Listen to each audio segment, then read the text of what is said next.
안녕하세요, 먼데이나인입니다. 이번 시간에는 제가 가지고 있는 카라반 에어스트림에 대해 살펴보는 시간을 가질 텐데요. 저 같은 경우엔 이렇게 카라반에 있는 수전을 이용해서 설거지를 한다거나 음식을 조리할 때, 그리고 화장실을 가거나 샤워를 할 때 물을 사용하고 있는데요. 이렇게 카라반에서 물을 사용하는 것이 정말 엄청나게 편리한 장점이 있는 반면 그만큼 관리 포인트가 늘어난다는 단점도 있습니다. 이번 시간에는 이러한 관리 포인트 중에 하나인 윈터라이징에 대해 살펴볼 건데요. 제가 갖고 있는 에어스트림 같은 경우에는 미국식 카라반으로 일반적인 유럽식 카라반과 윈터라이징, 퇴수 방법 같은 것들이 다르기 때문에 이렇게 미국식 카라반에 대해서 관심이 있으신 분들을 위해 영상을 준비했습니다. 일반적으로 유럽식 카라반 같은 경우에는 물통을 가지고 다니면서 카라반에 연결해서 물을 사용하시고 계시는데요.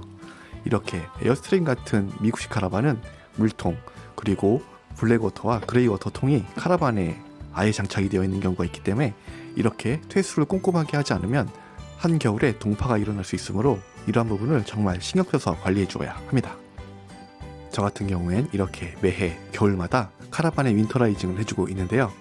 화면과 같이 윈터라이징을 위한 준비물을 준비해 보았습니다. 근데 이렇게 보니까 준비물이 꽤 많네요.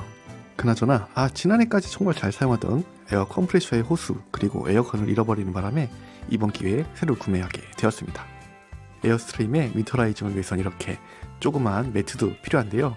이 매트가 필요한 부분은 잠시 후 다시 설명드리도록 하겠습니다. 에어스트림의 윈터라이징을 하기 위해 제일 중요한 재료 중 하나가 프로필렌 글리콜인데요. 이 제품은 퇴수와 관련된 배관의 동파를 막아주는 재료라고 봐주시면 좋을 것 같습니다. 이 부분에 대해서는 잠시 후에 더 자세하게 설명드리도록 할게요. 이 물통 같은 경우엔 프로필렌 글리콜을 희석할 때 사용하는 물통인데요. 저 같은 경우엔 이렇게 20리터 휘발유 기름통을 가지고 다니면서 물통 대용으로 사용하고 있기도 합니다. 이렇게 프로필렌 글리콜 그리고 물통을 이용해서 약품을 희석하고 퇴수구의 제품을 사용하는 방법에 대해서는 잠시 후 다시 설명드리도록 하겠습니다. 여기서 윈터라이징을 할 때 정말 중요한 부품에 대해 설명드려야 될 것 같은데요. 이렇게 에어스트림 같은 미국식 카라반에는 이렇게 황동 재질로 된 커넥터가 필요합니다.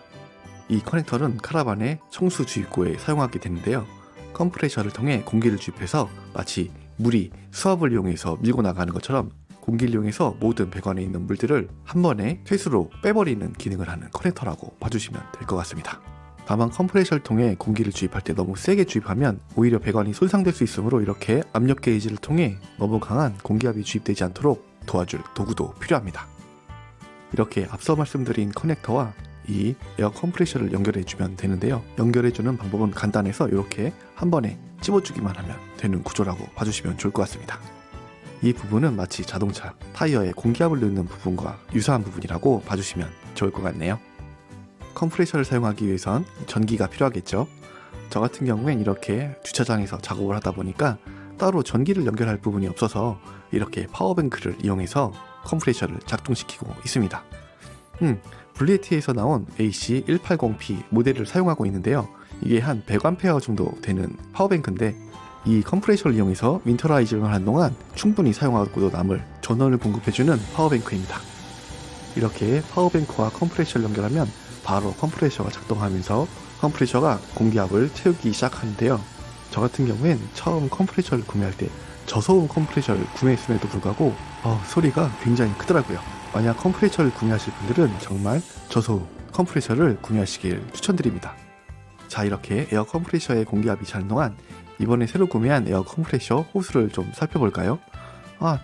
예전에 구매했던 호스가 도대체 어디 갔는지 몰라가지고 새로 구매하게 되었는데 비용은 10,000원 안짝으로 굉장히 저렴한 편이지만 제품을 사러 왔다 갔다 하는 시간이 좀 많이 걸린 점이 개인적으로 좀 아쉬웠다고 말씀드릴 수 있을 것 같네요. 이렇게 호스와 에어건을 연결하니 잘 작동되는 것을 확인할 수 있었습니다. 이렇게 필드에서 에어 컴프레셔를 통해서 에어건을 사용하니까 너무 좋네요. 자, 이번에 살펴볼 것은 공기압 게이지입니다. 앞서 말씀드린 것처럼 카라반에 아주 강한 공기압이 들어가게 되면 오히려 배관이 손상될 수 있기 때문에 이렇게 공기압 게이지를 사용해야 되는데요.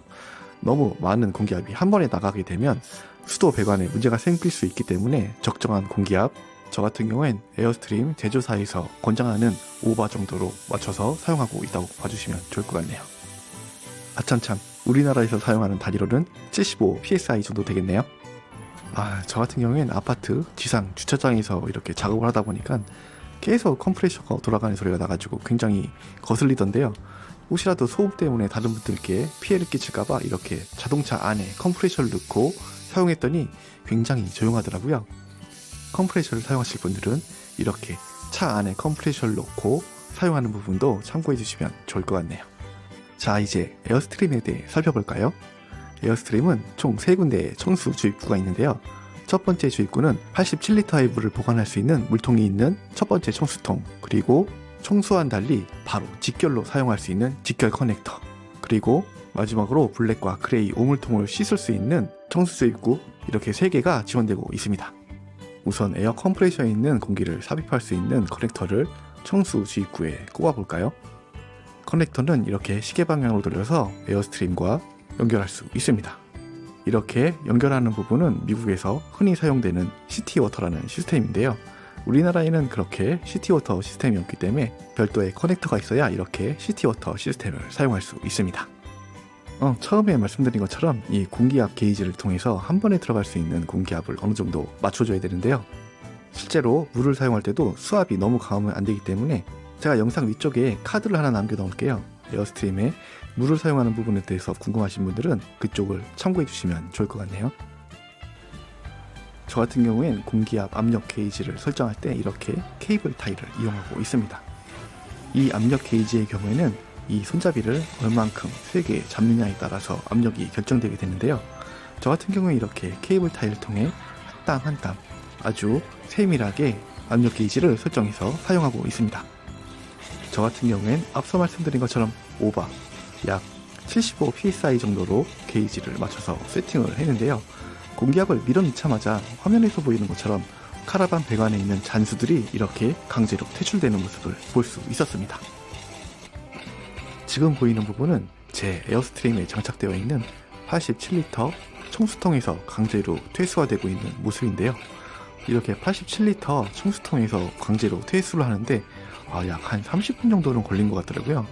찔끔찔끔 이렇게 퇴수가 되는 게 모두 나오지 않을 때까지 계속 에어 컴프레셔를 이용해서 퇴수를 해 주었습니다.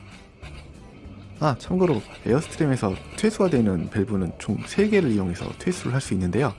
지금 보이는 밸브는 카라반 실내에서, 그리고 나머지 2개는 카라반 하부 아래에 2개의 밸브가 있으니 이 부분도 참고해 주시면 좋을 것 같네요. 하부에서 밸브를 열어서 퇴수하는 부분은 잠시 후 다시 알려드리도록 하겠습니다. 자, 이제 에어스트림의 실내로 들어가 보도록 하겠습니다. 근데 진짜 이 에어스트림은 볼 때마다 정말 감성적이고 멋진 카라반인 것 같아요. 외관뿐만 아니라 실내도 스테인리스 그리고 알루미늄으로 제작된 카라반은 에어스트림이 유일하니까 말이죠. 다만 한 가지 단점은 실내가 약간 올드하다는 거. 지금 보이는 장면은 청수통 밸브를 잠그기 위해서 쇼파를 드러내고 있는 부분이라고 보시면 될 것 같습니다. 청수통에 있는 물을 다 뺐으니 이제 배관에 있는 잔수를 퇴수하기 위해서 청수통 밸브를 잠가야 합니다.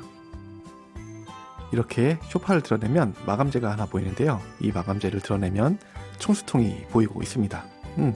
앤드류 무버 컨트롤러도 보이네요. 태양광 측정기도 보이고요. 자, 이제 밸브를 막고 카라반 실내에 있는 모든 잔수를 퇴수해 보도록 하겠습니다. 우선 수전에 있는 잔수를 퇴수해 볼까요? 이렇게 밸브를 열면 공기압이 계속 뿜어져 나오는 것을 볼 수 있습니다. 이렇게 만약에 퇴수를 해주지 않으면 겨울에 배관이 얼 수 있으므로 꼭 퇴수를 해줘야겠죠. 화장실 변기도 이렇게 퇴수를 해주어야 합니다. 그냥 물을 내리는 것만으로 간단하게 퇴수가 되는데요. 남아있는 물로 배관이 얼지 않도록 모든 배관에 있는 물을 완벽하게 제거해 주어야 합니다. 자, 마지막으로 샤워기에 있는 잔수를 모두 퇴수해 줄 차례입니다. 이렇게 공기압을 통해서 쭉쭉 밀어주면 남아있는 잔수가 모두 퇴수되게 되는데요. 여러분들도 에어 컴프레셔를 통해서 이렇게 퇴수하는 방법에 대해 에어스트림 그리고 미국식 카라반을 가지고 있는 분들이라면 꼭 알아두셔야 할 필요가 있을 것 같다는 생각이 들었습니다. 이런 윈터라이징 같은 경우에도 사실 업체에 맡기면 다 작업을 해주시긴 하는데요. 그래도 카라반 소유자라면 이런 것들은 직접 한 번쯤 해보시는 것도 좋지 않을까 생각되는 부분입니다. 카라반 하부로 들어가 볼까요? 이렇게 매트를 놓고 카라반 하부로 들어가면 2개의 스위치가 있습니다. 이 밸브를 열면 정말 카라반 하부에 있는 잔수들이 모두 배출되게 되는데요. 이 밸브를 이용해서 퇴수를 하지 않으면 이 에어스트림 하부에 있는 배관이 동파될 수 있으므로 이 하부에 있는 배관도 윈터라이징 할 때 꼭 퇴수를 해주시는 게 좋을 것 같네요. 어떻게 보면 에어스트림을 기준으로 동파가 가장 취약한 부분이 이 부분이므로 이 부분에 대한 퇴수는 꼭 진행해 주시는 게 좋을 것 같습니다. 아쉽게도 영상에는 밸브가 보이지 않는데요. 카라반의 후면을 기준으로 왼쪽 운전석 바퀴 쪽 부분에 밸브가 2개 있으니 이 부분은 윈터라이징을 가실 분들은 참고해 주시는 게 좋을 것 같네요. 자, 이제 청수주입구에서 커넥터를 빼서 그레이워터와 블랙워터를 청소해주는 시티 밸브 쪽으로 커넥터를 연결해 보도록 하겠습니다. 이 청소라는 게 간단히 설명하면 에어스트림의 오물통, 그러니까 쉽게 말하면 똥통을 클린하게 깨끗하게 지워줄 수 있는 청수 밸브라는 뜻인데요. 이쪽에도 나름 잔수들이 많이 있기 때문에 이렇게 간단하게 컴프레셔를 이용해서 남아있는 잔수를 모두 빼주는 것도 굉장히 중요합니다. 저 같은 경우엔 첫 해에 이 부분을 윈터라이징을 안 했더니 바로 안쪽에 부품 하나가 바로 동파가 되었더라고요. 그래서 이 부분은 꼭 챙겨서 윈터라이징을 해주고 있습니다. 처음에 소개시켜드린 프로필렌 글리코릴 같은 경우에는 일종의 부동액이라고 보시면 될 것 같은데요. 물과 1대1로 섞어서 사용하시면 되는 부동액 약품입니다. 제품의 설명서에는 물과 7대3 비율로 섞어서 사용하면 된다고 적혀 있지만 저 같은 경우엔 대체로 5대5 비율로 섞어서 사용하고 있습니다.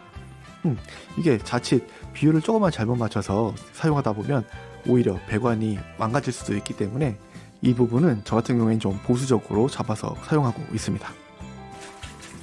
이렇게 희석한 약품은 싱크대에 이렇게 버리는 식으로 윈터라이징을 해주시면 되는데요. 물이 들어오는 쪽이 아닌 나가는 쪽을 윈터라이징 해주신다고 보면 될 것 같습니다. 변기 쪽에도 이렇게 얼지 않는 부동액, 용액을 넣어주고 샤워부스에서 오수통으로 가는 배관 쪽으로도 이렇게 부동액을 넣어주시면 간단하게 윈터라이징이 끝나게 됩니다. 실제로 앞서 보여드린 퇴수하는 것보다 이렇게 부동액을 이용해서 배관들을 보호해주는 작업이 윈터라이징의 제일 중요한 부분이라고 할 수 있는데요. 그도 그럴 것이 예전에 어떤 에어스트림 카라반을 하나 본 적이 있는데 굉장히 심한 악취가 카라반에서 나고 있더라고요. 알고 보니까 그 똥통 쪽에 있는 배관이 겨울에 동파로 깨져서 그런 문제가 발생한 거였기 때문에 청수기 퇴수뿐만 아니라 이렇게 그레이워터 그리고 블랙워터로 가는 배관이 얼지 않도록 부동액 작업을 해주시는 것도 중요하다고 생각됩니다. 네, 제가 오늘 준비한 영상은 여기까지입니다. 이 영상 같은 경우에는 사실 조회수도 그렇게 많이 나오지 않을 것 같고 많은 분들이 관심이 많지 않을 영상이라는 것을 알고 있지만 제가 카라반을 윈터라이징 작업을 하면서 기록용, 히스토리용으로 남겨본 영상이라고 봐주셔도 좋을 것 같네요. 그럼에도 불구하고 제 영상을 보시면서 윈터라이징에 대해서 궁금하신 점이 있으신 분들은 댓글로 의견 남겨주시면 제가 알고 있는 한도 내에서 자세하게 답변 드릴 수 있도록 하겠습니다. 제 영상이 도움이 되셨는지 모르겠네요. 제 영상이 도움이 되셨다면 구독과 좋아요, 알림 설정 부탁드릴게요. 여러분의 관심이 영상 제작에 큰 도움이 됩니다. 감사합니다.